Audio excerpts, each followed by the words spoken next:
The wind rolled low across the prairie, carrying dust and the smell of dry grass as the lone rancher stood at the doorway of his weathered homestead, a man shaped by silence and seasons, by fences mended alone and nights spent listening to coyotes argue with the moon. And when the wagon finally appeared at the edge of the land, it felt like the earth itself had taken a breath, because on it sat the giant bride, taller than any woman he had known, her presence filling the horizon the way storms do, not loud but unavoidable. And as she stepped down, the ground seemed to answer her weight with a muted thud, her eyes careful, unsure, carrying the history of a life spent being stared at rather than truly seen. And he realized in that moment that this was not a transaction, not a mail-order promise scribbled on paper, but the beginning of a reckoning for both of them, two souls standing at the edge of something that could either heal or break them. Inside the house, the walls were plain, honest, built to last rather than impress,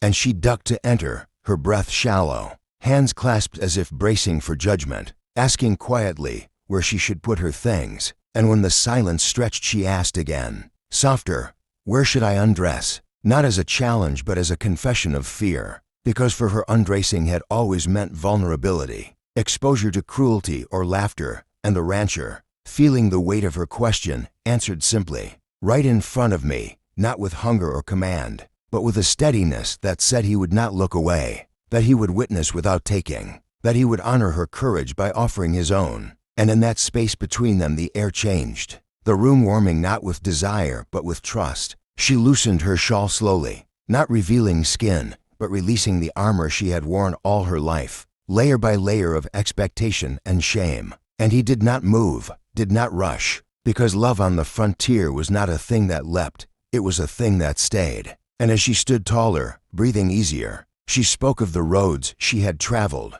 the towns that had whispered, the families that had turned her away because she was too much of everything. And he listened like a man who had been thirsty for conversation for years, answering with stories of droughts survived, of cattle lost and found, of loneliness that pressed hardest at dusk. And the house that had once echoed with emptiness began to fill with voices, with laughter that surprised them both, with the sound of two lives stitching themselves together one careful moment at a time. Night came gently, and they shared a meal, simple and warm. And when she finally rested by the fire, wrapped in a blanket that barely contained her frame, he understood that strength was not measured in size or silence, but in the willingness to be seen. And when morning arrived, the land looked different, not changed but claimed, as if the prairie itself approved, and days turned into weeks of shared work and shared quiet, of learning each other's rhythms, of respect growing into affection and affection into a love that